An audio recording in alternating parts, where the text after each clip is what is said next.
Literature review बहुत मुश्किल काम है।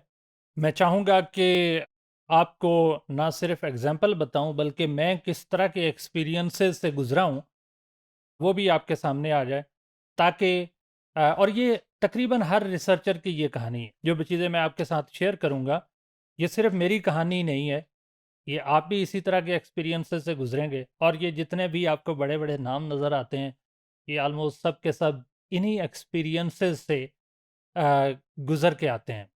क्योंकि बच्चा इन्फेंसी से बढ़ते हुए चाइल्डहुड में, फिर अडल्टहुड में और फिर मैच्योरिटी में आता है। और जब मैच्योरिटी में आता है तो ज़ाहिर है उसकी अपनी ब्यूटी है, लेकिन इन्फेंसी की अपनी ब्यूटी है जो अल्लाह ताला ने रखी है। तो इंटेलेक्चुअल इन्फेंसी भी होती है। तो मैं चाहूँगा कि ये मैं आपके साथ जो स्टोरी शेयर कर रहा हूँ, ये हर एक रिसर्चर एक्सपीरियंस करता है और किस तरह के स्ट्रेस से गुज़रता है, किस तरह के प्रेशर से गुज़रता है। रिसर्च करते हुए स्ट्रेस, प्रेशर इंटीग्रल पार्ट है। मैं आपके साथ शेयर करता हूँ कि मैंने एक्सचेंज मैरिजेस पे काम किया बैक इन 2005, लेकिन ये काम मैंने 2004 में शुरू किया। इसके ऊपर जब रिसर्च प्रपोज़ल बनाई, तो मैंने ये सोचा कि ये दुनिया का वाहिद काम है जो मैं कर रहा हूँ और इसके ऊपर कोई लिटरेचर अवेलेबल नहीं है। जैसे कि मैंने पहले भी कहीं लेक्चर में बात की कि जब हम लिटरेचर रिव्यू कर रहे होते हैं तो कुछ आके कहते हैं बिल्कुल लिटरेचर नहीं है और कुछ आके कहते हैं स्टूडेंट्स के बहुत ज़्यादा लिटरेचर है। तो ये आपको समझ आएगी कि मैं भी उसी तरह के इश्यूज़ से गुज़रा।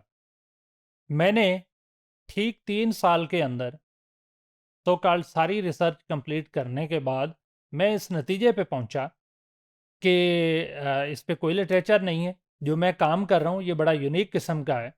इस पे ऑलरेडी कोई किसी किस्म का काम नहीं हुआ। तो मैंने पूरा थीसिस लिखा और लिखने के बाद अपनी सुपरवाइज़र को ईमेल की और उनसे मीटिंग की, उनसे रिक्वेस्ट की कि आप इसको पढ़ें और मुझे अलाउ करें कि मैं अपना काम कंप्लीट कर लूँ। मेरी सुपरवाइज़र ने मुझे कहा कि आप keep in mind she is one of the leading sociology in the world, top 5 sociology of religion पे उनका काम है। तो प्रोफेसर मोनिका वोल्गब साहब, ये जर्मन सोशियोलॉजिस्ट हैं। तो मैं उनके जब काम मैंने भेजा, अ, तो अगले दिन मेरी उनसे मीटिंग थी। मैंने उनसे कहा कि मैंने आपको काम भेजा है तो प्लीज़ पढ़िए और फिर मुझे बताइए कि मैंने इसमें क्या करना है। तो उन्होंने थोड़ा-सा अनकम्फ़र्टेबल फ़ील किया और मुझे कहा कि अच्छा आप मुझे इसकी हार्ड कॉपी ला दें। अगले दिन मैं उनके पास हार्ड कॉपी यानी उसको प्रिंट आउट करवाया, बाइंड करवाया, उनकी टेबल पे रखा और फिर उनसे रिक्वेस्ट की कि प्लीज़ आप पढ़िए। तो उन्होंने कुछ पेपर को उसको बुक को स्कैन किया, यानी मेरे थीसिस को स्कैन किया, उठा के साइड पे रखा और थोड़ा-सा पहलू बदल के मुझे कहती हैं, "अच्छा आप मुझे सॉफ्ट कॉपी भेज दें।" मैं वापस आया हॉस्टल में, मैं आके उसको सॉफ्ट कॉपी ईमेल की, तो 1 वीक बाद फिर मुझे उसने टाइम दिया, मैं उनके पास चला गया और उनसे कहा कि जी आपने पढ़ा है? तो उसने फिर दूसरा पहलू बदला और मुझे कहा कि ऐसा करें आप इसकी मुझे अपडेटेड हार्ड कॉपी ला दें। तो वो मैंने अगले दिन फिर उनसे कहा कि मैंने तो आपको हार्ड भी दी है, सॉफ्ट भी दी है। तो उन्होंने कहा नहीं, नहीं आप मुझे हार्ड कॉपी ला के दे दें। तो मुझे ज़ाती तौर पे गुस्सा आया कि यार ये मेरे पास तो इतने पैसे भी नहीं हैं। इन्हें अंदाज़ा भी नहीं है कि मैं स्टूडेंट हूँ और स्टूडेंट हमेशा ही वल्नरेबल होता है। तो बहरहाल ना चाहते हुए भी मुझे प्रिंट करके उनको फिर मैंने दिया 1 हफ़्ते बाद। हफ़्ता 2 हफ़्ते मुझे वेट करना पड़ा, फिर उसने मुझे अपॉइंटमेंट दी। मुझे फिर कहती है अच्छा ऐसा करें आप मुझे सॉफ्ट कॉपी भेजें। मैं आपके साथ एक्सपीरियंस इसलिए शेयर कर रहा हूँ कि उसकी रीज़न है जो मुझे अब समझ आती है उस वक़्त नहीं आती। तो मैंने उनसे कहा मैंने आपको पहले भी हार्ड भी भेजी, 2 दफ़ा सॉफ्ट भी, तो उसने कहा नहीं, नहीं आप जाएँ जाके मुझे सॉफ्ट कॉपी भेजें। फिर मैं गया, फिर मैंने सॉफ्ट कॉपी भेजी और जब मैं तीसरी दफ़ा उनके ऑफ़िस में गया, तो मैंने नोट किया कि जो लिटरेचर मैंने साइट किया, सारा का सारा उसके पूरे ऑफ़िस में, जो कि बड़ा सारा ऑफ़िस था, हर जगह पे उसने कैटेगोरिकली सँभाल के रखा हुआ है। और मुझे उसने ना बड़े गौर से देखा और मुझे उसने कहा कि आपने वाक़ई you did wonderful work, but I feel there are serious weaknesses, कि आपने काम तो किया है लेकिन मुझे लगता है कि इसमें बहुत वीकनेसेस हैं। मैंने कहा बताएं फिर क्या करूं? उसने कहा कि ये जो आपने रेफरेंस यूज़ किया है, बताएं ये कहाँ पे गए? अब मेरे किस्म के बंदा वैसे ही कंफ्यूज हो जाता है, और हमारे कल्चर में अगर फीमेल हो तो और ज़्यादा कंफ्यूज हो जाते हैं। तो मैं परेशान हुआ, मैंने उसको आर्टिकल को देखा, ढूंढा, मुझे नहीं मिला। उसने मुझे कहा, और मेरे पसीने आना शुरू हो गए, उसने मुझे कहा कि जाएं और जाके मुझे घर से भेजें। मैं वापस चला गया। मैं इतना घर मुश्किल में, मैंने कहा कि यार मेरे से तो अब पीएचडी होना रही, बेहतर है कि मैं फोर्थ फ्लोर पे रहता था कि शायद ज़िंदगी का ही खात्मा कर लिया जाए। लेकिन ज़ाहिर है ये मुसलमान के लिए ये चीज़ नहीं है, और ये हर एक को प्रेशर से गुजरना पड़ता है, सिर्फ मुझे नहीं, आपको भी गुजरना पड़ेगा। अगर आप एकेडमिक कैरियर में आएंगे, अच्छा क्वालिटी का वर्क करेंगे, तो आपको भी इन्हीं एक्सपीरियंसेस से या इस जैसे एक्सपीरियंसेस से गुजरना पड़ेगा। तो मैं आया, मेरे पसीने छूटे हुए थे, फिर मैं बैठा, बैग फेंका, और मैंने उसी आर्टिकल को देखा, तो आप यकीन करें फर्स्ट पेज के ऊपर वो टर्म यूज़ थी जो मेरी प्रोफेसर ने पूछी, लेकिन मैं प्रेशर की वजह से बता नहीं सका। मैंने उसी वक्त ईमेल की, उनको पेज नंबर भेजा, और उसने अगले दिन मुझे ऑफिस में फिर बुलाया। और मैं जब वहाँ पे गया तो उसने कहा मुझे पता था कि तुम्हें पता है और आपने ये किया है और आपने ये पढ़ा है, लेकिन मैंने आपको टेस्ट करना था कि क्या आपने जेन्युइन वर्क किया है, आप में कॉन्फिडेंस है, आप क्रेडिबल रिसर्चर हैं। अगर ये चीज़ें हैं तो ज़ाहिर है ये ट्रेनिंग का पहला स्टेप है। फिर उसने मुझे कहा कि ये ऐसे लिखे हैं, ए बी सी से उसने बल्कि पहले तो बड़े गुस्से से देखा, तो मैं परेशान हुआ, और मुझे याद है मैंने टेबल के ऊपर ऐसे सर रखा। तो उसने कहा आप परेशान ना हो, this is part of the learning, be relax, जाएं और दोबारा से शुरू करें और एबीसी से करें। Right the sentence like this one, this research deals with so and so, और फिर उसको बताएं कि इसके अंदर थ्रेड वेविंग क्या है, कैसे कैसे काम करना है। तो फिर मैंने तब से काम शुरू किया, दोबारा से मैंने उसको पढ़ा। जब मैं बाहर निकला तो मेरे एक क्लास फेलो थे, और यहाँ मैं वजाहत करता जाऊँ, हायर एजुकेशन में, और ख़ास तौर पे जो वर्ल्ड लीडिंग रिसर्च यूनिवर्सिटीज़ हैं, वहाँ आपको टीचर सुपरवाइज़र कम सिखाता है, और आपके जो कॉलीग्स हैं, पीयर्स हैं, वो आपको ज़्यादा सिखाते हैं। तो मैं जब बाहर निकला तो मेरे कॉलीग ने मुझे देखा कि यार ये तो परेशान नज़र आ रहा है, तो उसने मुझे कहा आए काफ़ी पे चलते हैं। जब हम काफ़ी पे बैठे तो उसने मुझे कहा कि यार आपने लेवी स्ट्रॉस को पढ़ा है? I still remember. उसने कहा लेवी स्ट्रॉस को पढ़ा है? मैंने कहा जी नहीं, मैंने नहीं पढ़ा। उसने कहा यार उसने आपके एक्सचेंज मैरिजेस के ऊपर बहुत काम किया है, एंड बिलीव मी, मैं आपको इनवाइट करता हूँ कि आप लेवी स्ट्रॉस की बुक देखिए और उसको पढ़िए, आपको मज़ा आएगा इंशाल्लाह। और फिर वो सारी की सारी, क्योंकि लेवी स्ट्रॉस का जो काम है, उसने 1940s में, यानी लेट 40s में, 1945 के बाद, वर्ल्ड वार के बाद, वर्ल्ड वार सेकंड के बाद, उसने एक्सचेंज मैरिजेस पे ही काम किया। He studied exchange marriages in Europe, in north America, क्योंकि उसका ज्यूज बैकग्राउंड था, उस बेचारे को वहाँ से निकाल दिया गया, और वो नॉर्थ अमेरिका, कनाडा वगैरह में गया, तो उसने वहाँ अब ओरिजिनल जो अब ओरिजिनल जिसको रेड इंडियंस कहते हैं, उनके दरमियान में एक्सचेंज मैरिज सिस्टम को पढ़ा, और लिखा, फील्ड वर्क कंडक्ट किया। फिर उसने कनाडा के अंदर, ऑस्ट्रेलिया के अंदर, और इंडियन सब कॉन्टिनेंट में भी वो ईस्ट इंडिया और नॉर्थ साइड पे आया, और उसने एक्सचेंज मैरिजेस पे काम किया। उसने डायरेक्ट एक्सचेंज, इनडायरेक्ट एक्सचेंज, इस पे काम लिखा कि ये डायरेक्ट एक्सचेंज है, इनडायरेक्ट एक्सचेंज है। आप यकीन करें उसने उससे भी पहले कि बायोलॉजिकल बिहेवियर क्या, एनिमल्स के ऊपर स्टडीज की कि उनका मेटिंग पैटर्न्स क्या है, मंकीज़ की मेटिंग या स्पाउस सिलेक्शन कैसे होती है, चैंपैंजीज़ की कैसे होती है, उन स्टडीज़ बायोलॉजिकल को कोट किया, फिर उसने साइकोलॉजिकल स्टडीज़ को कोट किया, फिर उसने जो सोशलॉजिकल स्टडीज़ हैं उनको, एंड एंथ्रोपोलॉजिकल स्टडीज़ को उसने लिखा। Direct exchange, indirect exchange, generalise exchange, सब कुछ उसने लिखा। मैं जैसे-जैसे पढ़ता गया, मैं शर्मिंदा होता गया कि मेरी अज़म्पशन तो ये थी कि लिटरेचर रिव्यू जो है, वो मैं कर चुका हूँ, थीसिस भी कंप्लीट हो गया, लेकिन मैं तो ज़ीरो पे बैठा हूँ, मैंने तो कुछ भी नहीं पढ़ा, 3 साल ऐसे ही आके गुज़ार दिए। तो रिग्रेट्स भी हुए, लेकिन that is part of the learning. The lesson was the part of the learning. Next day एक मेरी फ्रेंच जर्मन बैकग्राउंड की कॉलीग वो मुझे मिली। जब वो बुक में पढ़ रहा था तो उसने मुझे कहा कि Mohammad come here, I saw book of Pierre Bourdieu, one of the leading sociologist in the world, जो कि फ्रेंच थे। उसने कहा उसने एक्सचेंज मैरिजेस पे काम किया है और आप उसको पढ़ें, आपसे बहुत रेलिवेंट है। मैंने उसका पढ़ा। आप यकीन करें कि लेवी स्ट्रास की स्ट्रक्चरेशन, जिसको आज सोशियोलॉजी में हम स्ट्रक्चर और स्ट्रक्चर फंक्शनलिज्म के नाम से जानते हैं, उसकी बेस प्रोवाइड की। And the work was done on the basis of empirical work of the exchange marriages, the field work that he conducted. And जब मैंने पियर बोगदियो की आउटलाइन थ्योरी ऑफ प्रैक्टिस पढ़ी, तो मैं तो बिल्कुल आई वाज अस्टोनिश्ड कि उसने अलजायर के अंदर काम किया, एक्सचेंज मैरिजेस के ऊपर किया।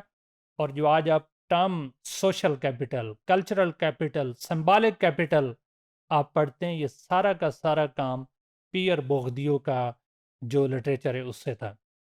और जैसे जैसे मैं पढ़ता गया, फिर मैंने जब लेवी स्ट्रॉस को पढ़ा तो उसने मार्शल माउस को कोट किया। The gift, one of the best book written in 19 I guess before 50s, 60s में लेवी स्ट्रॉस की बुक आई और 80s में जो है वो outline theory of practice Pierre Bourdieu की। तो मैं जैसे जैसे उस लिटरेचर को पढ़ता गया तो मैं हैरान होता गया कि मैंने तो बहुत कुछ अभी से लर्ना शुरू किया है, लर्निंग उसकी शुरू की है। और फिर मैंने रेलिवेंट स्टडीज़ और लिटरेचर को पढ़ता गया और पढ़ने के बाद मैं कुछ कंक्लूजन्स पे पहुंचा जो मैं आपके साथ यहाँ पे शेयर करूँगा। उसमें मैंने इसको डिफरेंट लेंसेज में, जो मैं सोशलॉजिकल लेंसेज की बार बार बात करता हूँ, तो मैंने पहला जो है स्ट्रक्चरल पर्सपेक्टिव जो है उसको आइडेंटिफाई किया, जिसके अंदर मुख्तलिफ आथर्स ने यानी लिटरेचर रिव्यू को समराइज किया। वो कैसे समराइज किया कि जो एक्सचेंज मैरिजेस हैं, किसी आथर ने कहा कि ये formation of social and political alliances हैं, यानी लोग अलाइंसेस डेवलप करने के लिए एक्सचेंज मैरिजेस करते हैं। जैसे जो एलिट्स थे यूरोप के अंदर, वो इन मैरिजेस को अपने पॉलिटिकल अलाइंस बनाने के लिए भी करते हैं। और आज की भी हमारी आप पॉलिटिकल एलिट्स देखेंगे तो ये आपस में बेशक लड़ते रहते हैं, आज की कंटेम्प्रेरी पाकिस्तानी पॉलिटिकल एलिट्स, लेकिन ये भी एक दूसरे के साथ मैरिजेस में टाई अप में हो सकता है आपको एथनिक कार्ड दे दें, रिलीजियस या और बहुत सारे कार्ड्स दे दें, आप और मैं हम लड़ते रहते हैं, लेकिन ये इनके भी अलाइंसेस हैं because of political, because of marriages. फिर दूसरा, कुछ रिसर्चर्स ने कहा सोशल कोहिजन है, किसी ने कहा ये एक्सचेंज मैरिजेस एक दूसरे की वेलफेयर है, और किसी ने कहा क्रिएशन ऑफ किनशिप नेटवर्क है। और इस सारे के अंदर ये मेन आर्गुमेंट्स हैं। किसी ने कहा ये स्ट्रक्चर है, जैसे लेवी स्ट्रॉस का मेन आर्गुमेंट ये है कि एक्सचेंज मैरिजेस में सारी चीज़ें हैं, आइडेंटिफाई हो चुके हैं, लेकिन दैट इज़ अ स्ट्रक्चर। और स्ट्रक्चर ऐसा ही होता है जैसे लैंग्वेज है, तो लैंग्वेज का एक स्ट्रक्चर है। मसलन इज़, एम, आर कहाँ लगेगा, वर्ब कहाँ पे यूज़ होगा, ऑब्जेक्ट सब्जेक्ट क्या है, तो ये एक लैंग्वेज का स्ट्रक्चर है।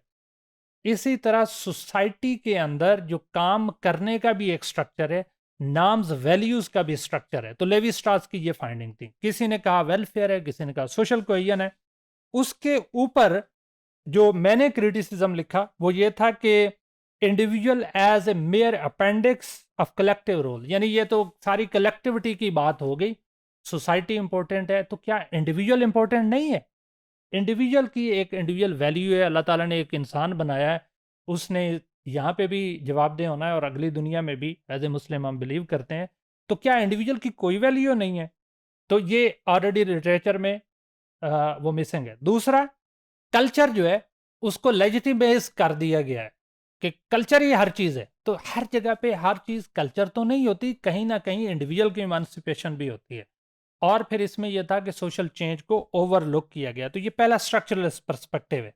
अब आपको यहाँ थ्योरेटिकल रिव्यू नज़र आ रहा होगा, इंटीग्रेशन भी लिटरेचर की नज़र आ रही होगी, और मैंने कॉन्टेक्स्ट भी बताया कि नॉर्थ अमेरिका में, ऑस्ट्रेलिया में, इंडियन सब कॉन्टिनेंट, दुनिया के हर कॉर्नर पे ऊपर एक्सचेंज मैरिजेस थी।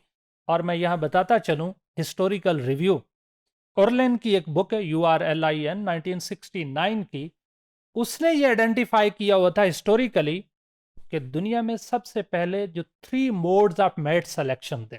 नंबर 1 ये था कि मैरिज बाय कैप्चर, यानी किसी ने अगर कोई स्पाउस को सिलेक्ट करना है या कोई पार्टनर लेना है तो हर्टिंग गैदरिंग सोसाइटीज़ में वो इंसान जो कोई खूबसूरत औरत नज़र आती थी और वो इंसान स्ट्रांग होता था, वो जस्ट कैप्चर कर लेते थे, पकड़ लेते थे और उससे एक किस्म की वो स्पाउस कंसिडर होती थी। दूसरा जो था मैरिज बाय फाइट, कि दो स्ट्रांग लोग आपस में मिलते थे और उसकी बेस के ऊपर जो स्ट्रांगेस्ट था वो औरत उसको जाती होती थी, तो ये मैरिज बाय फाइट था। और तीसरा मैरिज बाय एक्सचेंज, कि आप औरत दें भी और रिटर्न में औरत लें भी, तो ये मैरिज बाय, जिसको हम वट्टा सट्टा कहते हैं आज भी पाकिस्तान में और दुनिया के और भी बहुत सारे ममालिक में वो वट्टा सट्टा आज भी होता है। कहीं पे उसको अदल बदल कहा जाता है, कहीं उसको वट्टा सट्टा कहा जाता है और उसकी वेरिएशंस भी हैं, जैसे वन्नी है जो कंपनसेशन फॉर ब्लड के तौर पे दिया जाता है। तो ये हिस्टोरिकल कॉन्टेक्स्ट एंड ये जो एक्सचेंज मैरिजेस थी ये उस वक्त one of the most civilised marriages consider होती थी। ये पहला पर्सपेक्टिव। दूसरा जो था वो ये था कि सोशल एंड साइकोलॉजिकल पर्सपेक्टिव है, जिसमें सोशियोलॉजी का और साइकोलॉजी का रोल बहुत इम्पोर्टेंट है, जिसमें जो थीरीज हैं वो कहती हैं कि इंडिविजुअल कैसे सेलेक्ट करते हैं, ख़ास तौर पे रैशनल चॉइस का इसमें मैं ज़िक्र करता जाऊंगा कि जितनी मैरिजेस हैं वो रैशनल, इंसान सोच समझ के करता है, इकोनॉमिक इंटरेस्ट की वजह से। सेम एजुकेशन होनी चाहिए, सेम बैकग्राउंड होना चाहिए, एक जैसी फैमिली हो, कजन्स हों, तो ये रैशनल चॉइस। और दूसरा कल्चरल एम्बेडेडनेस, यानी ये जितने भी डिसीजंस हैं वो विद इन द कल्चर हैं, लेकिन कहीं ना कहीं इंडिविजुअल को भी उसका हिस्सा दिया जाता है। लेकिन इसके ऊपर भी क्रिटिसिज्म वो क्या था कि इन स्टडीज़ ने, मैं टाइम की वजह से यहाँ डिटेल्स में बता नहीं सकता कि वो कौन कौन सी स्टडीज़ हैं, इसमें फ़िल्टर थ्योरी है,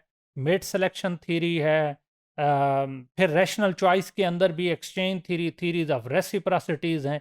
इतना थ्योरेटिकल लिटरेचर है कि अगर आप इंटरेस्टेड हो तो मेरी बुक एक्सचेंज मैरिजेस इन साउथ पंजाब पाकिस्तान अवेलेबल है, आप पढ़ सकते हैं, मैंने सारा डिटेल उसमें दी है।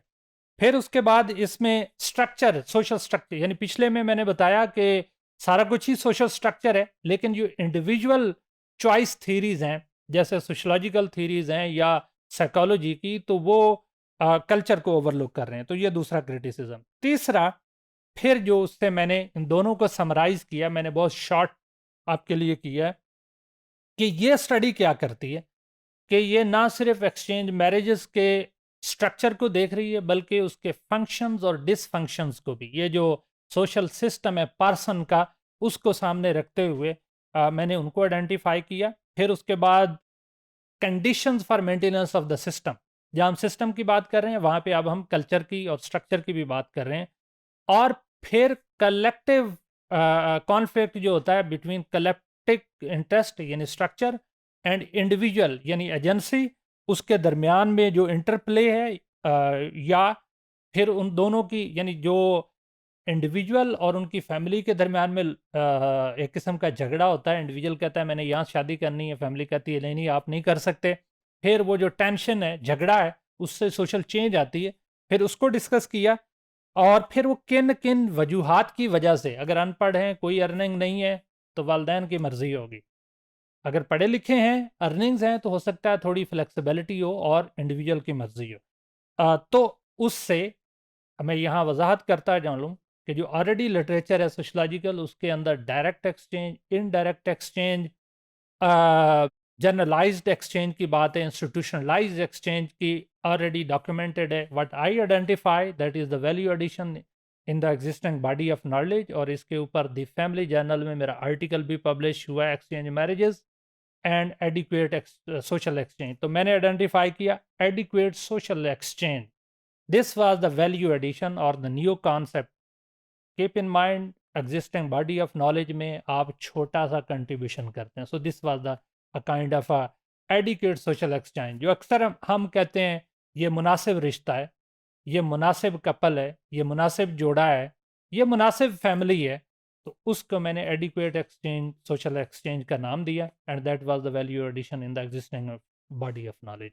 एंड आई होप सो कि आपको समझ आई कि इंटीग्रेटेड रिव्यू क्या है, आपको ये भी को थोड़ी बहुत अंडरस्टैंडिंग डेवलप होगी कि थ्योरेटिकल रिव्यू क्या है, हिस्टोरिकल रिव्यू क्या है, और जितनी भी हमने इसकी मेथडोलॉजिकल यहाँ मैं नहीं हाईलाइट कर सका because of the time, otherwise मैं उसको भी हाईलाइट करता।